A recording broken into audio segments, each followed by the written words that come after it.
রহমান রহিম আল্লাহ তাআলার নামে। অথবা তিনি শ্রেষ্ঠ, যিনি আসমানসমূহ ও জমিন পয়দা করেছেন এবং আসমান থেকে তোমাদের জন্য পানি বর্ষণ করেছেন, আবার তা দিয়ে জমিনে মনোরম উদ্যান তৈরি করেছেন, অথচ তাতে একটি ক্ষুদ্র বৃক্ষ পয়দা করারও তোমাদের ক্ষমতা নেই। বলো, এসব কাজে আল্লাহ তাআলার সাথে অন্য কেউ মাবুদ আছে কি? বরং তারা হচ্ছে এমন এক সম্প্রদায় যারা অন্যকে আল্লাহ তাআলার সমকক্ষ সাব্যস্ত করছে। কিংবা তিনি শ্রেষ্ঠ, যিনি জমিনকে সৃষ্টিকুলের বসবাসের উপযোগী করেছেন, আবার তার মাঝে মাঝে প্রবাহিত করেছেন অসংখ্য নদী নালা। জমিনকে সুদৃঢ় করার জন্য তার মধ্যে পর্বতমালা স্থাপন করেছেন। দুই সাগরের মাঝে মিষ্টি ও লোনা পানির সীমারেখা সৃষ্টি করে দিয়েছেন। বলো, এ সব কাজে আল্লাহ তাআলার সাথে আর কোনো মাবুদ আছে কি? বরং তাদের অধিকাংশ লোক এ সত্যটুকুও জানে না। অথবা তিনিই শ্রেষ্ঠ, যিনি কোনো বিপদগ্রস্ত ব্যক্তির ডাকে সাড়া দেন। যখন নিরুপায় হয়ে সে তাঁকেই ডাকতে থাকে, তখন তার বিপদ আপদ তিনি দূরীভূত করে দেন, এবং তিনি তোমাদের এ জমিনে তার প্রতিনিধি বানান। এ সব কাজে আল্লাহ তাআলার সাথে আর কোনো মাবুদ কি আছে? আসলে তোমরা কমই উপদেশ গ্রহণ করে থাকো। কিংবা তিনি শ্রেষ্ঠ, যিনি তোমাদের জলে স্থলের গহীন অন্ধকারে পথ দেখান, যিনি তার অনুগ্রহ সম বৃষ্টি বর্ষণের আগে তা সুসংবাদ বহন করার জন্য বাতাস প্রেরণ করেন। এসব কাজে আল্লাহর সাথে অন্য কোনো মাবুদ কি আছে? আল্লাহ তাআলা অনেক মহান। ওরা যা কিছু তার সাথে শরীক করে, তিনি তার চাইতে অনেক ঊর্ধ্বে।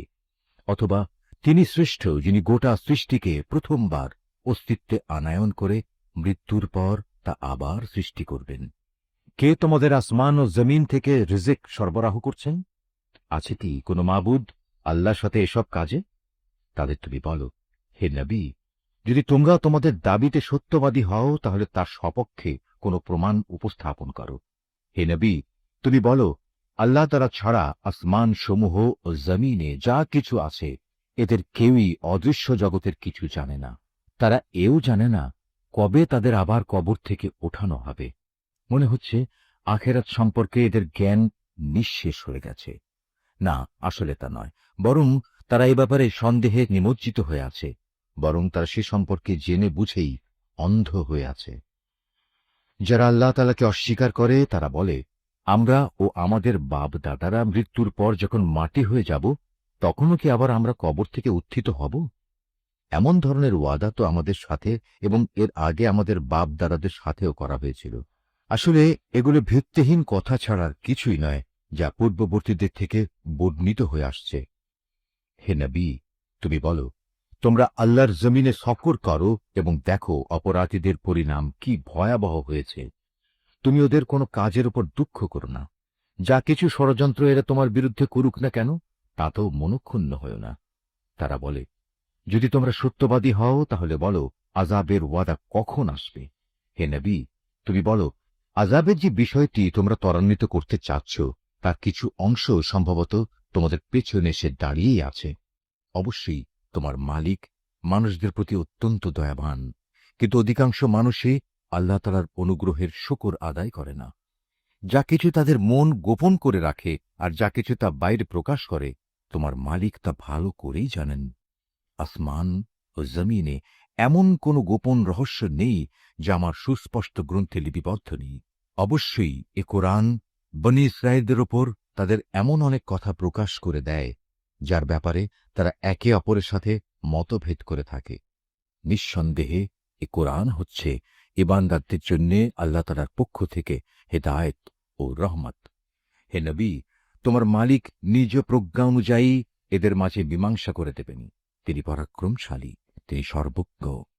অতএব হে নবী, সর্বাবস্থায় তুমি আল্লাহ তাআলার উপর নির্ভর করো।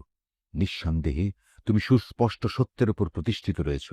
তুমি মৃত লোকদের কখনো কিছু শোনাতে পারবে না, বধিরকেও তোমার আওয়াজ শোনাতে পারবে না, বিশেষ করে যখন তারা তোমাকে দেখে মুখ ফিরিয়ে নেয়। একইভাবে তুমি অন্ধদেরও তাদের গুমরাহি থেকে সঠিক পথের উপর আনতে পারবে না। তুমি তো শুধু তাদেরই তোমার কথা শোনাতে পারবে যারা আমার আয়াতসমূহের উপর ঈমান আনে এবং সে অনুযায়ী আল্লাহ তাআলার কাছে আত্মসমর্পণ করে। শুনে রাখো, যখন আমার প্রতিশ্রুত সময় তাদের উপর এসে পড়বে, তখন আমি মাটির ভেতর থেকে তাদের জন্য এক অদ্ভুত জীব বের করে আনব, যা অলৌকিকভাবে তাদের সাথে কথা বলবে, কেননা মানুষরা আমার আয়াতসমূহে বিশ্বাস করত না। রুকু ৭। সেদিনের কথা ভাবো, যেদিন আমি প্রতিটি উম্মত থেকে এক একটি দলকে এনে জড়ো করব, যারা আমার আয়াতসমূহকে মিথ্যা প্রতিপন্ন করেছে। অতঃপর তাদের বিভিন্ন দলে উপদলে ভাগ করে দেয়া হবে। এমনি করে ওরা যখন আল্লাহ তাআলার সামনে হাজির হবে, তখন আল্লাহ তাআলা তাদের জিজ্ঞেস করবেন, তোমরা কি আমার আয়াতসমূহকে শুধু এ কারণেই অস্বীকার করেছিলে যে তোমাদের সীমিত জ্ঞান দিয়ে তোমরা সে আয়াতের মর্ম পর্যন্ত পৌঁছতেও পারোনি? বলো, তার সাথে তোমরা আর কি আচরণ করতে? যেহেতু এরা দুনিয়ার জীবনে নানা ধরনের জুলুম করেছে, তাই আজ এদের ওপর আযাবের প্রতিশ্রুতি পুরো হয়ে যাবে। এরা আর কোনো রকম উচ্চ বাচ্চাও করতে পারবে না। এরা কি দেখেনি আমি রাতকে এজন্যই তৈরি করেছি যেন তারা তাতে বিশ্রাম করতে পারে। অপরদিকে জীবিকার প্রয়োজনে দিনকে বানিয়েছি আলোকোজ্জ্বল। অবশ্যই এর দিবারাত্রির পার্থক্যের মাঝে তাদের জন্য অনেক নিদর্শন রয়েছে, যারা আল্লাহ তাআলার উপর ঈমান আনে। যেদিন সিঙায় ফু দেয়া হবে, যারা আসমানসমূহে আছে এবং যারা জমিনে আছে, তারা সবাই সেদিন ভীত সন্ত্রস্ত হয়ে পড়বে। তবে তাদের কথা আলাদা, যাদের আল্লাহ তাআলা এ থেকে বাঁচাতে চাইবেন। সবাই সেদিন তার সামনে অবনমিত অবস্থায় হাজির হবে। হে মানুষ, আজ তুমি পাহাড়কে দেখতে পাচ্ছ। তুমি মনে করে নিয়েছ তা অনড় হয়ে দাঁড়িয়ে আছে, কিন্তু কিয়ামতের দিন এ পাহাড়গুলোই মেঘের মতো উড়তে থাকবে। এটা আল্লাহ তাআলার সৃষ্টির শৈল্পিক নিপুণতা, যিনি প্রতিটি জিনিস মজবুত করে বানিয়ে রেখেছেন। তোমরা যা কিছু করছ, অবশ্যই আল্লাহ তাআলা সেসব ব্যাপারে সম্যক অবগত আছেন। সেদিন যে ব্যক্তি কোনো নেক কাজ নিয়ে আমার সামনে হাজির হবে, তাকে উৎকৃষ্ট প্রতিফল দেয়া হবে। এমন ধরনের লোকেরা সেদিনের ভীতিকর অবস্থা থেকেও নিরাপদ থাকবে। অপরদিকে যে ব্যক্তি কোন রকম মন্দ কাজ নিয়ে আসবে, তাদের সেদিন উল্টো করে আগুনে নিক্ষেপ করা হবে। জাহান্নামের প্রহরীরা তাদের বলবে, তোমরা যা কিছু করতে তার বিনিময় হিসেবে এছাড়া আর কি কিছুই তোমাদের দেয়া যাবে? হে নবী, তুমি বলো, আমাকে তো শুধু এইটুকু আদেশ দেয়া হয়েছে যেন আমি এ মক্কা নগরীর আসল মালিকের ইবাদত করি, যিনি একে সম্মানিত করেছেন। মূলত তিনি হচ্ছেন সব কিছুর একমাত্র মালিক।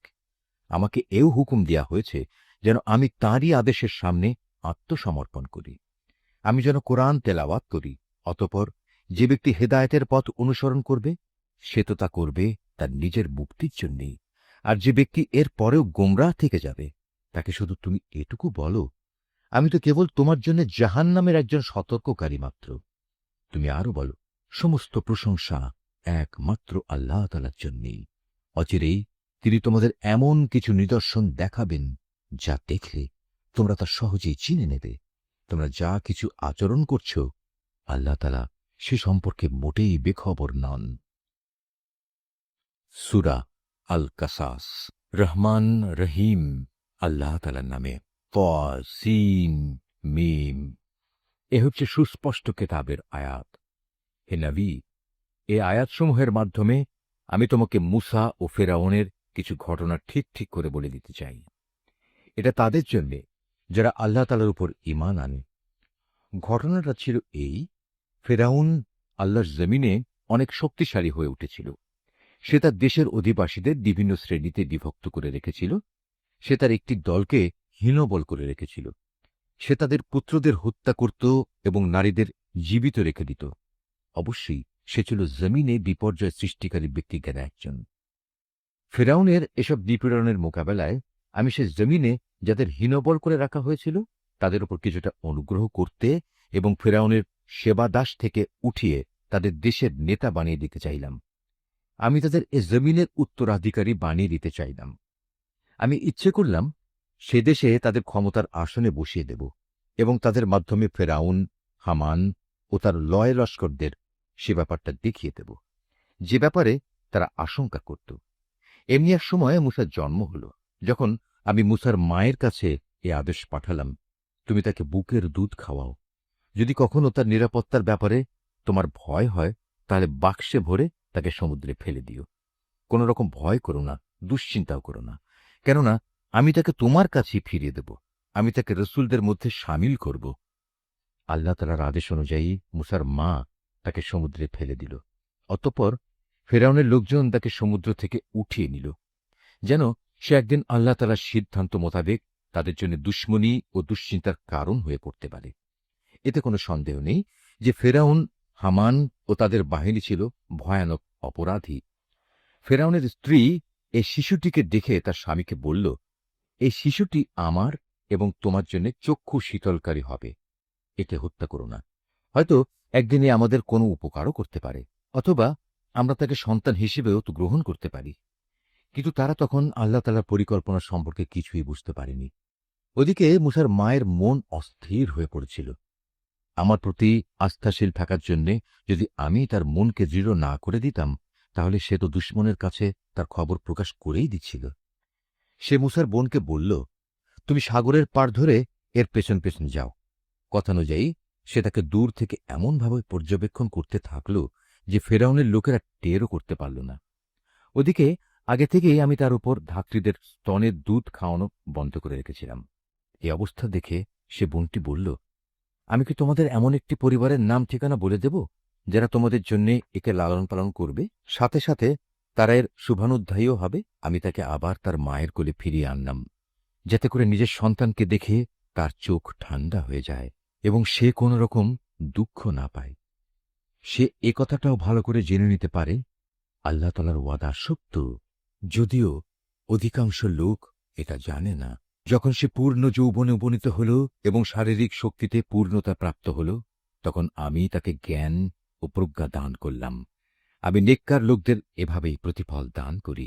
একদিন সে নগরীতে প্রবেশ করল, যখন সেখানে নগরবাসীরা অসতর্ক অবস্থায় ছিল, ঘরে ঘরে আরাম করছিল। এ সময় সে সেখানে দুজন মানুষকে মারামারি করতে দেখল। এদের একজন ছিল তার নিজ জাতি বনী ইসরায়েলের, আর দ্বিতীয় ব্যক্তি ছিল তার শত্রু দলের লোক। যে ব্যক্তি ছিল তার দলের, সে তখন দ্বিতীয় ব্যক্তির মোকাবেলায় তার সাহায্য চাইল, যে ছিল তার শত্রু দলের। তখন মুসা তাকে একটি ঘুষি মারল। এভাবে সে তাকে হত্যাই করে ফেলল। সাথে সাথে অনুতপ্ত হেসে বলল, এ তো একটা শয়তানি কাজ। অবশ্যই সে হচ্ছে মানুষের দুশমন এবং প্রকাশ্য বিভ্রান্তকারী। সে আরো বলল, হে আমার মালিক, অনিচ্ছাকৃত এ কাজ করে আমি তো আমার নিজের উপর বড় জুলুম করে ফেলেছি। হে আল্লাহ তাআলা, তুমি আমাকে ক্ষমা করে দাও। অতঃপর আল্লাহ তাআলা তাকে ক্ষমা করে দিলেন, কেননা তিনি হচ্ছেন ক্ষমাশীল ও পরম দয়ালু। সে আরো বলল, হে আমার মালিক, তুমি যেভাবে আমার উপর মেহেরবানি করেছ, সে অনুযায়ী আমিও তোমাকে প্রতিশ্রুতি দিচ্ছি, আমি আর কখনো কোনো অপরাধী ব্যক্তির জন্য সাহায্যকারী হব না। অতঃপর ভীত শঙ্কিত অবস্থায় সে নগরীতে তার ভোর হল। হঠাৎ সে দেখতে পেল আগের দিন যে ব্যক্তি তার কাছে সাহায্য প্রার্থনা করেছিল, সে আবার তাকে সাহায্যের জন্য চিৎকার করছে। মুসা এবার তাকে বলল, তুমি তো দেখছি একজন ভারী গোমরা লোক। তারপরেও যখন সে ও ফরিয়াদি ব্যক্তিটি তাদের উভয়ের শত্রুর উপর হাত ওঠাতে চাইল, তখন এ ব্যক্তিটি মনে করল মুসা তাকে বুঝি মেরেই ফেলবে। তাই সে বলল, তুমি কি আজ আমাকে সেভাবেই হত্যা করতে চাও, যেভাবে কাল তুমি এক ব্যক্তিকে হত্যা করেছ? তুমি তো জমিনের দারুণ স্বেচ্ছাচারী হতে চলেছ। তুমি কি মোটেই শান্তি স্থাপনকারী হতে চাও না? এর কিছুক্ষণ পরেই এক ব্যক্তি নগরীর আরেক প্রান্ত থেকে দৌড়ে এসে বলল, হে মুসা, আমি এইমাত্র শুনে এলাম ফেরাউনের দরবারীরা তোমাকে হত্যা করার ব্যাপারে পরামর্শ করছে। অতএব তুমি এক্ষুনি শহর থেকে বের হয়ে যাও। আমি হচ্ছে তোমার একজন শুভাকাঙ্ক্ষী বন্ধু। অতঃপর সে ভীত ও আতঙ্কিত অবস্থায় নগরী থেকে বের হয়ে গেল এবং যেতে যেতে বলল, হে মালিক, তুমি আমাকে জালিম জাতির হাত থেকে রক্ষা করো। মিশর ছেড়ে যখন সে মাদিয়ান অভিমুখে যাত্রা করল, তখন বলল, আমি আশা করি আমার মালিক আমাকে সঠিক পথই দেখাবেন। অবশেষে যখন সে মাদিয়ানের একটি পানির কূপের কাছে পৌঁছল, তখন দেখল তার পাশে অনেক মানুষ। তারা পশুদের পানি পান করাচ্ছে এবং তাদের অদূরে সে দুজন রমণীকে দেখতে পেল, যারা নিজ নিজ পশুদের আগলে রাখছে। সে তাদের জিজ্ঞেস করল, তোমাদের কি হল? তোমরা পশুদের পানি খাওয়াচ্ছ না? তারা বলল, আমরা পশুদের পানি খাওয়াতে পারব না যতক্ষণ না এই রাখালরা তাদের পশুদের সরিয়ে না নিয়ে যায়, এবং আমাদের পিতা একজন বৃদ্ধ মানুষ, তিনি আসতে পারেন না, তাই আমরা এসেছি। কথা শোনার পর সে এদের পশুগুলোকে পানি খাইয়ে দিল।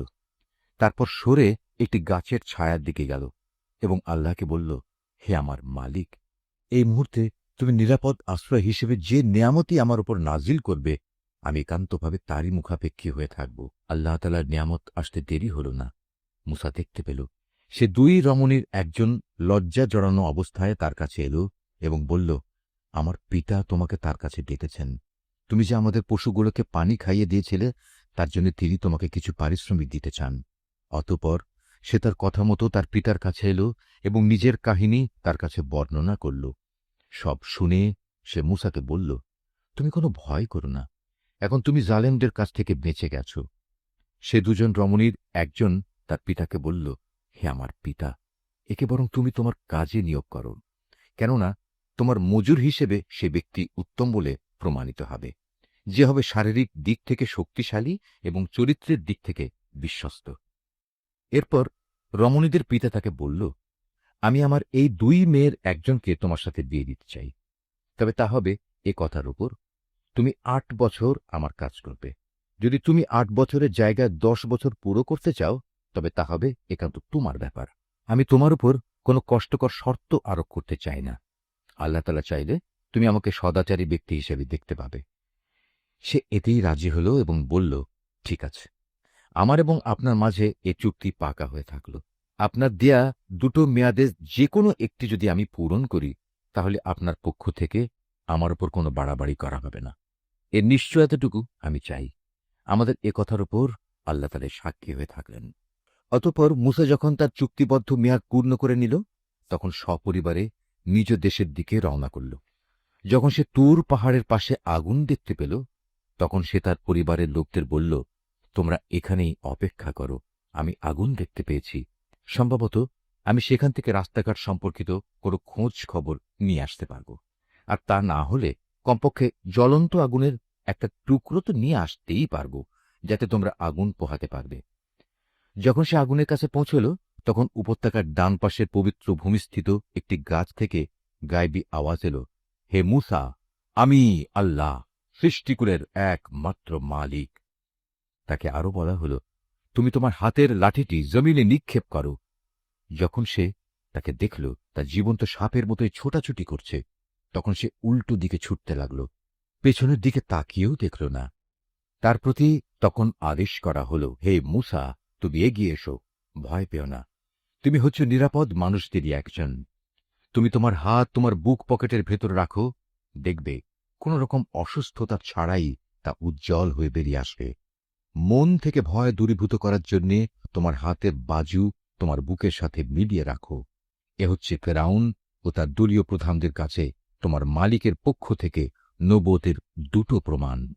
সত্যি তারা এক গুনাহগার জাতি। সে বলল, হে আমার মালিক, আমি নিতান্ত ভুলবশত তাদের একজন মানুষকে হত্যা করেছি, তাই আমার ভয় হচ্ছে তারা সে হত্যার প্রতিশোধ নিতে গিয়ে আমাকে মেরে ফেলবে। যেহেতু কথা বলার ব্যাপারে আমার জিহ্বার জড়তা আছে, তাই আমার ভাই হারুন সে আমার চাইতে ভালো করে কথা বলতে পারে, অতএব তুমি তাকে সাহায্যকারী হিসেবে আমার সাথে পাঠিয়ে দাও, যাতে করে সে আমাকে সমর্থন করতে পারে। আমার ভয় হচ্ছে আমি একা গেলে তারা আমাকে মিথ্যা প্রতিপন্ন করবে। আল্লাহ তাআলা বললেন, তুমি চিন্তা করো না, আমি তোমার ভাইকে দিয়ে তোমার হাত শক্তিশালী করব এবং আমার আয়াতসমূহ দিয়ে আমি তোমাদের উভয়কে শক্তি যোগাব, ফলে তারা আর কখনো তোমাদের কাছে পৌঁছাতে পারবে না। পরিশেষে তোমরা এবং তোমাদের অনুসারীরাই তাদের উপর বিজয়ী হবে। অতঃপর যখন মুসা আমার সুস্পষ্ট আয়াতসমূহ নিয়ে ওদের কাছে হাজির হল, তখন তারা বলল, এ তো কতিপয় অলিক ইন্দ্রজাল ছাড়া আর কিছুই নয়। আমরা আমাদের বাপ-দাতাদের জামানায় তো এমন কিছু ঘটতে শুনিনি। মুসা বলল, আমার মালিক ভালো করেই জানেন তার কাছ থেকে হেদায়েত নিয়ে কে এসেছে এবং সেদিনের মতো আজ কার পরিণাম কি হবে। তবে একথা ঠিক, জালেমরা কখনোই সফল হয় না। ফেরাউন বলল, হে আমার পারিষদরা, আমি তো জানি না আমি ছাড়া তোমাদের আরো কোনো মাবুদ আছে। অতঃপর সে হামানকে বলল, হে হামান, যাও, আমার জন্য ইট তৈরির নিমিত্ত মাটিকে আগুনে পোড়াও, অতঃপর তা দিয়ে আমার জন্য একটি সুউচ্চ প্রাসাদ নির্মাণ করো, যেন আমি তাতে উঠে মুসার মাবুদকে দেখে নিতে পারি। আমি অবশ্য তাকে মিথ্যাই মনে করি। সে এবং তার বাহিনীর লোকেরা অন্যায়ভাবেই আল্লাহর জমিনে অহংকার করল। ওরা ধরে নিয়েছিল ওদের কখনো আমার কাছে ফিরে আসতে হবে না। অতঃপর আমি তাকে এবং তার গোটা বাহিনীকে ধরে সমুদ্রে নিক্ষেপ করলাম। অতএব হে নবী, তুমি দেখো বিদ্রোহ করলে জালেমদের পরিণাম কি ভয়াবহ হয়ে থাকে। আমি ওদের এমন সব লোকদের নেতা বানিয়েছি যারা জাহান্নামের আগুনের দিকেই ডাকবে। এ কারণেই কিয়ামতের দিন তাদের কোন রকম সাহায্য করা হবে না। দুনিয়ায় যেমন আমি তাদের পেছনে আমার লানত লাগিয়ে রেখেছি, তেমনি কিয়ামতের দিনও তারা নিতান্ত ঘৃণিত লোকদের মধ্যে সামিল হবে। অতীতের বহু মানব গোষ্ঠীকে আমার সাথে বিদ্রোহের আচরণের জন্য ধ্বংস করার পর আমি মূসাকে তাওরাত কেতাব দান করেছি। এ কেতাব ছিল মানুষদের জন্য জ্ঞান ও তত্ত্বকথার সমাহার। সর্বোপরি এ কেতাব ছিল তাদের জন্য হেদায়েত ও রহমত, যাতে করে তারা এ থেকে শিক্ষা গ্রহণ করতে পারে। হে নবী, মূসাকে যখন আমি আমার বিধান দিয়েছিলাম, তখন তুমি তুর পাহাড়ের পশ্চিম পাশে সে বিশেষ স্থানটিতে উপস্থিত ছিলে না, না তুমি এ ঘটনার প্রত্যক্ষদর্শীদের দলে সামিল ছিলে। তারপর আমি আরো অনেক মানব গোষ্ঠীর আবির্ভাব ঘটিয়েছিলাম। অতঃপর তাদের ওপর বহু যুগ অতিবাহিত হয়ে গেছে, যারা সে ঘটনার প্রত্যক্ষদর্শী ছিল। মহাকালের বিবর্তন তাদের ধরে রাখেনি। আর তুমি মাদিয়ানবাসীদের মাঝেও উপস্থিত ছিলে না, যে তুমি তাদের কাছে আমার আয়াতসমূহ পড়ে পড়ে শুনিয়েছ। কিন্তু সে সময়ের খবরাখবর তোমার কাছে পৌঁছানোর জন্যে আমি সেখানে মজুদ ছিলাম। মূসাকে যখন আমি প্রথমবার আওয়াজ দিয়েছিলাম, তখনও তুমি তুর পাহাড়ের কোন দিকেই মজুদ ছিলে না। বস্তুত এটা হচ্ছে তোমার প্রতি তোমার মালিকের রহমত। তিনি তোমাকে এসব অবহিত করেছেন, যাতে করে এর মাধ্যমে তুমি এমন এক সম্প্রদায়কে সতর্ক করতে পারো, যাদের কাছে তোমার আগে কোনো সতর্ককারী আসেনি, যে তারা উপদেশ গ্রহণ করবে। এমন যেন না হয় ওদের কৃতকর্মের জন্যে ওদের ওপর কোনো বিপর্যয় এসে পড়বে, এবং তখন তারা বলবে, হে আমাদের মালিক, তুমি আমাদের কাছে কোনো রসুল পাঠালে না কেন? তাহলে আমরা তোমার আয়াতসমূহের অনুবর্তন করতাম এবং আমরা সবাই ঈমানদারও হয়ে যেতাম। অতঃপর যখন আমার কাছ থেকে তাদের কাছে সত্য দিন এলো, তখন তারা বলতে লাগল, এ নবীকে সে ধরনের কিছু কেতাব দেয়া হলো না কেন, যা মূসাকে দেওয়া হয়েছিল? কিন্তু তুমি বলো, মূসাকে যা দেওয়া হয়েছিল তাকে ইতিপূর্বে এরা অস্বীকার করেনি?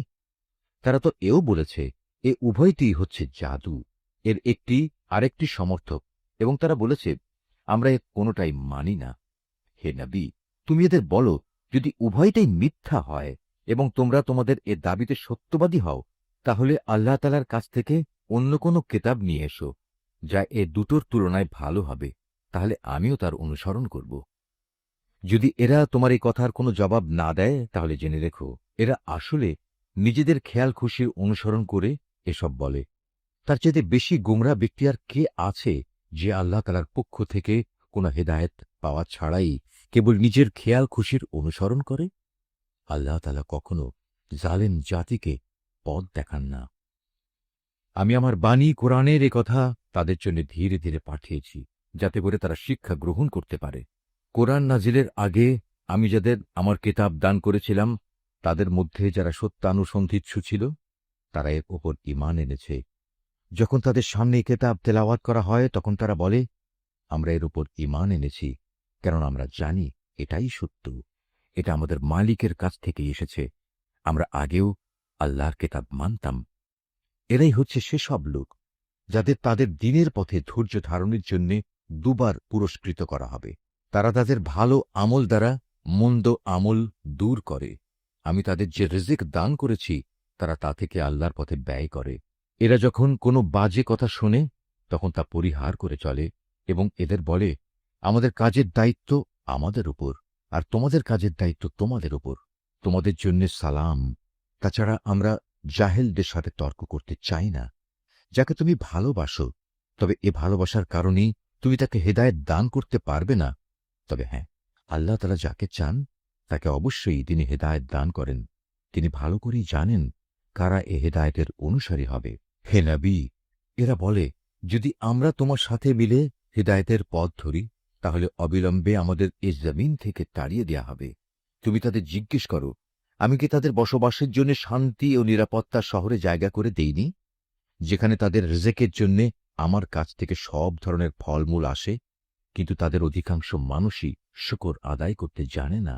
আমি এমন অসংখ্য জনপদ নির্মূল করে দিয়েছি, যার অধিবাসীদের তাদের অর্থনৈতিক সমৃদ্ধি মদমত্ত করে রেখেছিল, অথচ এ হচ্ছে তাদের ঘর বাড়িগুলো, আর এ হচ্ছে তার ধ্বংসাবশেষ। এদের ধ্বংসের পর এসব জায়গা সামান্যই কোনো মানুষের বসতি ছিল। শেষ পর্যন্ত আমি সব কিছুর মালিক হয়ে থাকলাম। হে নবী, তোমার মালিক কোনো জনপদকে ধ্বংস করেন না যতক্ষণ না সে জনপদের কেন্দ্রস্থলে কোনো নবী না পাঠান, যে তাদের কাছে আমার আয়াতসমূহ তেলাওয়াত করবে। আমি জনপদসমূহ কখনো বরবাদ করি না যতক্ষণ না সেখানকার অধিবাসীরা জালিম হিসেবে পরিগণিত হয়ে যায়। তোমাদের যা কিছু দেয়া হয়েছে তা হচ্ছে কেবল এ অস্থায়ী পার্থিব জীবনের ভোগবিলাস ও তার শোভা সামগ্রী মাত্র। মনে রাখবে, যা কিছু আল্লাহ তাআলার কাছে আছে তা এর চাইতে অনেক উৎকৃষ্ট এবং স্থায়ী। তোমরা কি বুঝতে পারো না? যাকে আমি জান্নাতের উত্তম প্রতিশ্রুতি দিয়ে রেখেছি এবং যে ব্যক্তি কিয়ামতের দিন তা পেয়েও যাবে, সে ব্যক্তি কি করে তার মতো হবে যাকে আমি পার্থিব জীবনের কিছু ভোগ সম্ভার দিয়ে রেখেছি এবং যাদের কিয়ামতের দিন আমার সম্মুখে তলব করা হবে? সেদিন আল্লাহ তাআলা তাদের ডাক দেবেন এবং বলবেন, আজ কোথায় আমার সেসব শরীক যাদের তোমরা আমার সার্বভৌমত্বে অংশীদার মনে করতে? আযাবের বিধান যাদের উপর কার্যকর হবে তারা তখন বলবে, হে আমাদের মালিক, এরাই হচ্ছে সেসব ব্যক্তি যাদের আমরা গোমরা করেছিলাম। আমরা যেমনি এদের গোমরা করেছিলাম তেমনি আমরা নিজেরাও গোমরা হয়ে গিয়েছিলাম। আজ আমরা তোমার দরবারে দায়িত্ব মুক্ত হয়ে যাচ্ছি। এরা কেবল আমাদেরই গোলামি করত না, এরা নিজেদের প্রবৃত্তির গোলামিও করত। অতঃপর মুশরিকদের বলা হবে, ডাকো আজ তোমাদের শরীকদের। তারপর তারা তাদের ডাকবে, কিন্তু তারা তাদের কোনোই জবাব দিতে পারবে না। ইতিমধ্যে মুশরিকরা নিজের চোখেই আযাব দেখতে পাবে। কত ভালো হতো যদি এরা সঠিক পথের সন্ধান পেত। সেদিন আল্লাহ তাআলা পুনরায় তাদের ডাক দেবেন এবং বলবেন, নবীদের তোমরা কি জবাব দিয়েছিলে? সেদিন তাদের মনের ওপর থেকে সব বিষয়ই হারিয়ে যাবে। তারা একে অপরের কাছে কোনো কথা জিজ্ঞেস করার সুযোগ পাবে না। তবে যে ব্যক্তি তওবা করেছে এবং ঈমান এনেছে, নেক আমল করেছে, তার কথা আলাদা। আশা করা যায় সে মুক্তিপ্রাপ্তদের দলে শামিল হবে। হে নবী, তুমি তাদের বলো, তোমার মালিক যা চান তাই তিনি পয়দা করেন এবং তাদের জন্য যে বিধান তিনি পছন্দ করেন তাই তিনি জারি করেন। এ ব্যাপারে তাদের কারোরই কোনো ক্ষমতা নেই। নিঃসন্দেহে আল্লাহ তাআলা মহান, ওদের শিরক থেকে তিনি অনেক ঊর্ধ্বে। তোমার মালিক আরো জানেন যা কিছু এদের অন্তর গোপন করে এবং যা কিছু এরা প্রকাশ করে। আর তিনি মহান আল্লাহ তাআলা, তিনি ছাড়া আর কোনো মাবুদ নেই। সমস্ত তারিফ তার জন্য দুনিয়াতে যেমন এবং আখিরাতেও তেমনি। আইন ও বিধান তাঁরই, তোমাদের তাঁর কাছেই ফিরে যেতে হবে। হে নবী, এদের জিজ্ঞেস করো, তোমরা কি কখনো ভেবে দেখেছ, যদি আল্লাহ তাআলা রাতকে তোমাদের ওপর কিয়ামতের দিন পর্যন্ত স্থায়ী করে দেন, তাহলে আল্লাহ তাআলা ছাড়া এমন কোনো মাবুদ আছে যে তোমাদের একটুখানি আলো এনে দিতে পারবে? তারপরেও তোমরা কর্ণপাত করবে না? তুমি আরো বলো, তোমরা কখনো একথা কি ভেবে দেখেছ, আল্লাহ তাআলা যদি দিনকেও রোজ কিয়ামত পর্যন্ত স্থায়ী করে তোমাদের উপর বসিয়ে দেন, তাহলে বলো, আল্লাহ তাআলা ছাড়া আর কোনো মাবুদ আছে যে তোমাদের জন্যে রাত এনে দিতে পারবে, যেখানে তোমরা এতটুকু বিশ্রাম নেবে? তোমরা কি আল্লাহ তাআলার এই নিয়ামত দেখতে পাও না? এটা তো তাঁরই রহমত যে তিনি তোমাদের জন্য রাত ও দিন বানিয়েছেন, যাতে করে তোমরা রাতে আরাম করতে পারো এবং দিনের বেলায় তার জীবিকার অনুগ্রহ সন্ধান করতে পারো, যেন তোমরা তার শুকর আদায় করতে পারো। সেদিন আবার আল্লাহ তাআলা তাদের ডাক দেবেন এবং বলবেন, কোথায় আজ আমার সেসব শরীক যাদের তোমরা আমার সার্বভৌমত্বে অংশীদার মনে করতে? সেদিন আমি প্রত্যেক জাতির মাঝ থেকে এক একজন সাক্ষী বের করে আনব। অতঃপর তাদের বলবো, তোমরা সবাই তোমাদের পক্ষে দলিল প্রমাণ হাজির করো। সেদিন ওরা সবাই বুঝতে পারবে যাবতীয় সত্য একমাত্র আল্লাহ তাআলার জন্যই নির্ধারিত। তারা আল্লাহ তাআলা সম্পর্কে যেসব কথা উদ্ভাবন করত তা নিমিষেই তাদের কাছ থেকে হারিয়ে যাবে। নিঃসন্দেহে কারুন ছিল মুসার জাতির লোক, কিন্তু তা সত্ত্বেও সে তার উপর ভারী জুলুম করেছিল। অথচ আমি তাকে এত বিশাল পরিমাণ ধনভাণ্ডার দান করেছিলাম যে তার ভাণ্ডারের চাবিগুলো বহন করা একদল শক্তিশালী লোকের পক্ষেও ছিল একটা কষ্টসাধ্য ব্যাপার। একবার তার জাতির লোকেরা তাকে বলল, ধন সম্পদ নিয়ে দম্ভ করো না, কেননা আল্লাহ তাআলা দাম্ভিকদের পছন্দ করেন না, এবং এই যে সম্পদ যা আল্লাহ তাআলা তোমাকে দিয়েছেন তা দিয়ে পরকালের কল্যাণ তালাশ করো, এবং দুনিয়া থেকে সম্পদের যে আসল অংশ পরকালে নিয়ে যেতে হবে তা ভুলে যেও না। এবং আল্লাহ তাআলা যেভাবে ধন সম্পদ দিয়ে তোমার উপর মেহেরবানি করেছেন, তুমিও তেমনি তার পথে তার ব্যয় করে তার বান্দাদের উপর দয়া করো। সম্পদের বাহাদুরি দিয়ে জমিনে বিপর্যয় সৃষ্টি করতে উৎসাহী হয়েও না। নিঃসন্দেহে আল্লাহ তাআলা ফাসাদি লোকদের ভালোবাসেন না। কারণ একথা শুনে বলল, এ বিশাল ধন সম্পদ আমার জ্ঞান ও যোগ্যতা বলেই আমার কাছে এসেছে। কিন্তু এ মূর্খ লোকটা কি জানত না আল্লাহ তাআলা তার আগে বহু মানব গোষ্ঠীকে ধ্বংস করে দিয়েছেন, যারা শক্তি সামর্থ্যে তার চেয়ে ছিল অনেক প্রবল এবং তাদের জমা মূলধনও তার তুলনায় ছিল অনেক বেশি। অপরাধীদের তাদের অপরাধজনিত অজুহাত সম্পর্কে জিজ্ঞাসাবাদ করা হবে না। অতঃপর একদিন সে তার লোকদের সামনে নিজের শান শওকতের প্রদর্শনী করার জন্য জাঁক জমকের সাথে বের হল। মানুষদের মাঝে যারা পার্থিব জীবনের ভোগবিলাস কামনা করত, তখন তারা বলল, আহা, কত ভালো হতো কারণকে যা দেয়া হয়েছে তা যদি আমাদেরও থাকত। আসলেই সে মহাভাগ্যবান ব্যক্তি। অপরদিকে যাদের আল্লাহ তাআলার রহস্য জ্ঞান দেয়া হয়েছে, তারা বলল, ধিক তোমাদের সম্পদের উপর। বস্তুত যারা আল্লাহ তাআলার উপর ঈমান আনে এবং নেক কাজ করে, তাদের জন্য তো আল্লাহ তাআলার দেয়া পুরস্কারই শ্রেষ্ঠ, আর তা শুধু ধৈর্যশীলরাই পেতে পারে। পরিশেষে আমি তাকে এবং তার ঐশ্বর্যে ভরা প্রাসাদকে জমিনে গেঁড়ে দিলাম। তখন যারা তারে সম্পদের জন্য একটু আগেই আক্ষেপ করছিল, তাদের এমন কোন দলই সেখানে মজুদ ছিল না যারা আল্লাহ তাআলার গজবের মোকাবেলায় তাকে একটু সাহায্য করতে পারল, না সে নিজে নিজেকে গজব থেকে রক্ষা করতে পারল। মাত্র গতকাল সন্ধ্যা পর্যন্ত যারা তার জায়গায় পৌঁছার কামনা করছিল, তারা আজ সকাল বেলায় বলতে লাগল, আসলে আল্লাহ তাআলা তার বান্দাদের মাঝে যাকে চান তার জন্য রিজিক বাড়িয়ে দেন, আর যাকে চান তার জন্য তা সংকীর্ণ করে দেন। যদি আল্লাহ তাআলা আমাদের ওপর তাঁর অনুগ্রহ না করতেন, আমাদেরও তিনি কারণের মতোই আজ জমিনের ভেতর পুঁতে দিতেন। আসলেই কাফেররা কখনোই সফল কাম পায় না। এটা হচ্ছে আখিরাতের চিরশান্তির ঘর।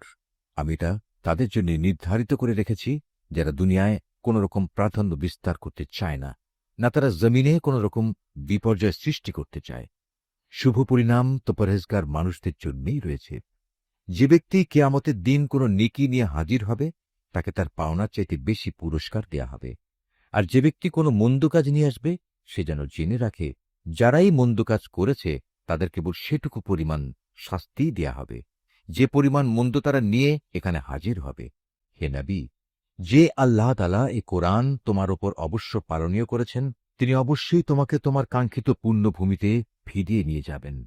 তুমি তাদের বলো, আমার মালিক এটা ভালো করেই জানেন কে তার কাছ থেকে হেদায়েত নিয়ে এসেছে আর কে সুস্পষ্ট গুমরাহিতে নিমজ্জিত রয়েছে। হে নবী, তুমি তো কখনো এ আশা করনি তোমার উপর কোনো কেতাব নাজিল হবে। হ্যাঁ, এটা ছিল তোমার মালিকের একান্ত মেহেরবানি যে তিনি তোমাকে কেতাব দান করেছেন। সুতরাং তুমি কখনো সত্য প্রত্যাখ্যানকারী জালেমদের পক্ষ নেবে না। দেখো, এমন যেন কখনো না হয় যে তোমার উপর আল্লাহ তাআলার আয়াতসমূহ নাজিল হবার পর তারা তোমাকে এর অনুসরণ থেকে বিরত রাখবে। তোমার কাজ হবে তুমি মানুষদের তোমার মালিকের দিকে আহ্বান করবে এবং নিজে তুমি কখনো মুশরিকদের অন্তর্ভুক্ত হবে না। কখনো আল্লাহ তাআলার সাথে তুমি অন্য কোনো মাবুদকে ডেকো না। তিনি ব্যতীত অন্য কোনো মাবুদ নেইও। তার মহান সত্তা ছাড়া প্রতিটি বস্তুই ধ্বংসশীল। যাবতীয় সার্বভৌমত্ব তাঁর জন্যেই এবং তোমাদের সবাইকে তাঁর কাছেই ফিরে যেতে হবে। সূরা আল আনকাবুত। রহমান রহিম আল্লাহ তাআলার নামে। আলিফ লাম মিম। মানুষ নাকি এটা মনে করে নিয়েছে তাদের শুধু এটুকু বলার কারণেই ছেড়ে দেয়া হবে যে আমরা ঈমান এনেছি এবং তাদের কোনো রকম পরীক্ষা করা হবে না। আমি তো সেসব লোকদেরও পরীক্ষা করেছি যারা এদের আগে এভাবেই ঈমানের দাবি করেছিল। আল্লাহ তাআলা অবশ্যই তাদের ভালো করে জেনে নেবেন যারা ঈমানের দাবিতে সত্যবাদী। আবার ঈমানের মিথ্যা দাবিদারদেরও তিনি অবশ্যই জেনে নেবেন। যারা সব সময় গুনাহের কাজ করে বেড়ায়, তারা এটা ধরে নিয়েছে তারা বুদ্ধির প্রতিযোগিতায় আমার থেকে আগে চলে যাবে। এটা তাদের একটা মন্দ সিদ্ধান্ত যা আমার সম্পর্কে তারা করতে পারল। তোমাদের মধ্যে যে ব্যক্তি এ আশা করে সে আল্লাহ তাআলার সামনাসামনি হবে, তবে সে যেন জেনে রাখে আল্লাহ তাআলা নির্ধারিত এই সময়টা অবশ্যই আসবে। আল্লাহ তাআলা সব কিছু শোনেন, সব কিছু জানেন। যে ব্যক্তি আল্লাহ তাআলার পথে সংগ্রাম সাধনা করে, সে তো আসলে তা করে তার নিজের কল্যাণের জন্যই, কেননা আল্লাহ তাআলা সৃষ্টিকুল থেকে প্রয়োজন মুক্ত। যারা ঈমান আনে এবং নেক কাজ করে, আমি অবশ্যই তাদের সেসব দোষ ত্রুটিগুলো দূর করে দেব, এবং তারা যেসব নেক আমল করে, আমি তাদের সেসব কর্মের উত্তম ফল দেব। আমি মানুষকে তাদের পিতামাতার সাথে সদ্ব্যবহার করার আদেশ দিয়েছি, কিন্তু যদি কখনো তারা তোমাকে আমার সাথে কাউকে শরীক করার জন্য জবরদস্তি করে, যেহেতু এ ব্যাপারে তোমার কাছে কোনো রকম দলিল প্রমাণ নেই, তাই তুমি তাদের কোনো আনুগত্য করো না, কেননা তোমাদের তো আমার কাছেই ফিরে আসতে হবে। আর তখন আমি অবশ্যই তোমাদের সব কিছু বলে দেব, তোমরা দুনিয়ার জীবনে কে কোথায় কি করতে। যারা আল্লাহ তাআলার উপর ঈমান এনেছে এবং নেক আমল করেছে, আমি অবশ্যই তাদের নেক বান্দাদের অন্তর্ভুক্ত করে নেব। মানুষদের মাঝে কিছু এমনও আছে যারা মুখে বলে আমরা আল্লাহ তাআলার উপর ঈমান এনেছি, কিন্তু যখন তাকে আল্লাহর পথে চলার জন্য কষ্ট দেয়া হয়, তখন তারা মানুষের এই পীড়নকে আল্লাহ তাআলার আযাবের মতোই মনে করে। আবার যখন তোমার মালিকের কোনো সাহায্য আসে, তখন তারা মুসলমানদের বলতে থাকে, আমরা তো তোমাদের সাথেই ছিলাম। এরা মনে করে আল্লাহ তাআলা সৃষ্টিকুলের মানুষদের অন্তরের গোপন বিষয় সম্পর্কে বুঝি মোটেই অবগত নন। আল্লাহ তাআলা অবশ্যই তাদের ভালো করে জেনে নেবেন যারা ঈমান এনেছে, আবার তিনি মুনাফিকদেরও ভালো করে জেনে নেবেন। কাফেররা ঈমানদারদের বলে, তোমরা আমাদের পথের অনুসরণ করো, আমরা কিয়ামতের দিন তোমাদের গুনাহসমূহের বোঝা তুলে নেব। অথচ তারা সেদিন তাদের নিজেদের গুনাহসমূহের সামান্য পরিমাণ বোঝাও উঠাতে পারবে না। এরা আসলেই মিথ্যাবাদী। কিয়ামতের দিন এরা অবশ্যই তাদের নিজেদের গুনাহের বোঝা উঠাবে, তারপর তাদের এ বোঝার সাথে থাকবে তোমাদের বোঝাও। দুনিয়ার জীবনে যত মিথ্যা কথা তারা উদ্ভাবন করেছে, তাদের অবশ্যই সে ব্যাপারে সেদিন প্রশ্ন করা হবে। আমি নূহকে তার জাতির কাছে পাঠিয়েছিলাম, সে ওদের মাঝে অবস্থান করল 50 কম 1000 বছর। তারা যখন তার কথা শুনল না, তখন মহাপ্লাবন এসে তাদের পাকড়াও করল। মূলত তারা ছিল বড়ই জালেম। এ মহাপ্লাবন থেকে আমি তাকে এবং তার সাথে নৌকার আরোহীদের রক্ষা করেছি, আর আমি এ ঘটনাকে সৃষ্টিকুলের মানুষদের জন্য একটি নিদর্শন বানিয়ে রেখেছি। আর যখন ইব্রাহিম তার জাতিকে বলল, তোমরা এক আল্লাহ তাআলার ইবাদত করো এবং তাঁকেই ভয় করো, এটাই তোমাদের জন্য ভালো যদি তোমরা বুঝতে পারো। তোমরা তো আল্লাহ তাআলাকে বাদ দিয়ে কেবল মূর্তিসমূহের পূজা করো এবং স্বয়ং আল্লাহ তাআলা সম্পর্কে মিথ্যা কথা উদ্ভাবন করো। আল্লাহ তাআলাকে বাদ দিয়ে যেসব মূর্তির তোমরা পূজা করো, তারা তোমাদের কোন রকম রিজিকের মালিক নয়। অতএব তোমরা একমাত্র আল্লাহ তাআলার কাছেই রিজিক চাও, শুধু তাঁরই ইবাদত করো এবং তার নিয়ামতের শুকর আদায় করো, কেননা তোমাদের তাঁর কাছেই ফিরে যেতে হবে। আর যদি তোমরা আমার নবীকে মিথ্যা প্রতিপন্ন করো, তাহলে জেনে রেখো তোমাদের আগের জাতির লোকেরাও তাদের জমানার নবীদের মিথ্যা প্রতিপন্ন করেছে। মূলত সুস্পষ্টরূপে মানুষদের কাছে আল্লাহর কথা পৌঁছে দেয়াই হচ্ছে রসূলের কাজ। এ লোকেরা কি লক্ষ্য করে না কিভাবে আল্লাহ তাআলা প্রথমবার তার সৃষ্টিকে অস্তিত্ব দান করলেন, কিভাবে তাকে আবার জীবিত করবেন? অবশ্য এ দ্বিতীয়বার সৃষ্টি করার কাজটা আল্লাহ তাআলার কাছে নিতান্ত সহজ। হে নবী, তুমি বলো, তোমরা আল্লাহর জমিনে পরিভ্রমণ করো এবং এর সর্বত্র দেখো কিভাবে আল্লাহ তাআলা তার সৃষ্টিকে প্রথমবার অস্তিত্বে আনেন এবং একবার ধ্বংস হয়ে গেলে কিভাবে আবার তিনি তা পুনর্বার পয়দা করেন। নিঃসন্দেহে আল্লাহ তাআলা সব কিছুর উপর প্রবল ক্ষমতাবান। তিনি যাকে চান তাকে শাস্তি দেন, আবার যাকে চান তাকে ক্ষমা করে তার উপর অনুগ্রহ করেন। সর্বাবস্থায় তোমাদের তাঁর দিকেই ফিরে যেতে হবে। তোমরা জমিনের অতলে যেমন আল্লাহ তাআলাকে তার পরিকল্পনায় অক্ষম করে দিতে পারবে না, তেমনি পারবে না আসমানের কোনো চূড়ায়ও। বস্তুত আল্লাহ তাআলা ছাড়া তোমাদের কোনো অভিভাবক নেই, নেই কোনো সাহায্যকারীও। যারা আল্লাহ তাআলার আয়াতসমূহ ও তার সামনাসামনি হওয়া অস্বীকার করে, মূলত সেসব লোক আমার অনুগ্রহ থেকে নিরাশ হয়ে গেছে। আর এরাই হচ্ছে সেসব মানুষ যাদের জন্য রয়েছে মর্মন্তুদ শাস্তি। অতঃপর তাদের ইব্রাহিমের জাতির কাছে এছাড়া আর কোনো জবাব থাকল না, যে তারা বলতে লাগল, একে মেরেই ফেলো কিংবা তাকে আগুনে পুড়িয়ে দাও। অতঃপর তারা যখন তাকে আগুনে নিক্ষেপ করল, তখন আল্লাহ তাআলা তাকে জ্বলন্ত আগুন থেকে উদ্ধার করলেন। অবশ্যই মোমেন জাতির জন্য এ ঘটনার মাঝে আল্লাহ তাআলার কুদরতের অনেক নিদর্শন মজুদ রয়েছে। ইব্রাহিম বলল, হে আমার জাতির লোকেরা, তোমরা তোমাদের পার্থিব জীবনে একে অপরের প্রতি ভালোবাসার বৃদ্ধির খাতিরে আল্লাহ তাআলাকে বাদ দিয়ে নিজেদের হাতে গড়া মূর্তিগুলোকে নিজেদের মাবুদ ধরে নিয়েছ। অথচ কিয়ামতের দিন তোমাদের এই ভালোবাসার একজন ব্যক্তি আরেকজনকে চিনতেও অস্বীকার করবে। তারা তখন একজন আরেকজনকে অভিশাপ দিতে থাকবে। পরিশেষে তোমাদের সবার চূড়ান্ত ঠিকানা হবে জাহান্নাম, আর সেদিন কেউই তোমাদের কোন রকম সাহায্য করবে না। অতঃপর লূত তার উপর ঈমান আনল। ইব্রাহিম বলল, আমি এবার আমার মালিকের বলে দেয়া স্থানের দিকে হিজরত করছি। অবশ্যই তিনি মহাপরাক্রমশালী ও বিজ্ঞ কুশলী। অতঃপর আমি তাকে ছেলে হিসেবে ইসহাক ও নাতি হিসেবে ইয়াকুব দান করলাম। তার বংশধারায় আমি নবুয়ত ও কেতাব নাজিলের ধারা অব্যাহত রাখলাম।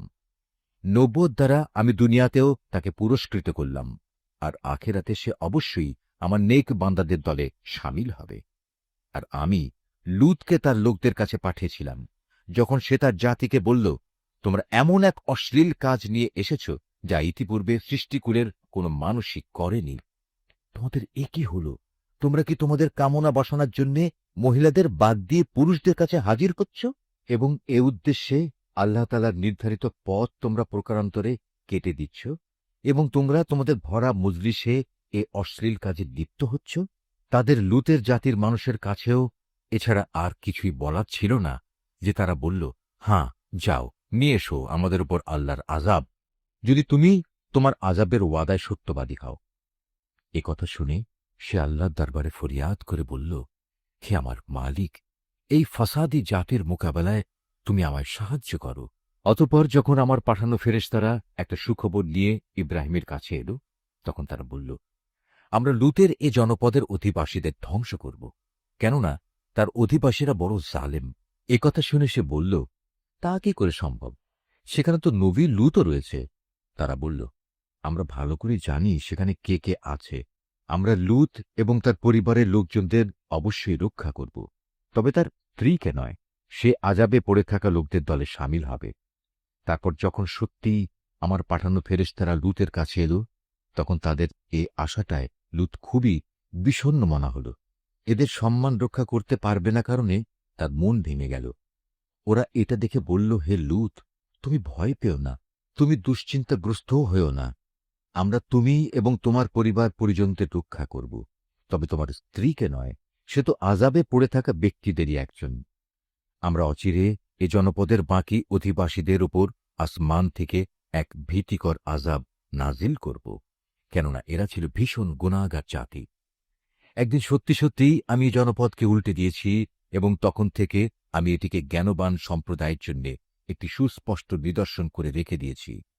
আমি মাদিয়ানের কাছে তাদের ভাই শোয়াবকে পাঠিয়েছি।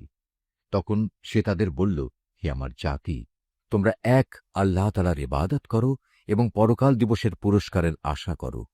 আল্লাহর জমিনে তোমরা বিপর্যয় সৃষ্টি করো না। কিন্তু তারা তাকে মিথ্যা সাব্যস্ত করল। অতঃপর প্রচণ্ড ভূমিকম্প তাদের পাকড়াও করল। ফলে তারা নিজ নিজ ঘরেই উপুড় হয়ে পড়ে থাকল। আদ এবং সামুদকেও আমি ধ্বংস করেছিলাম।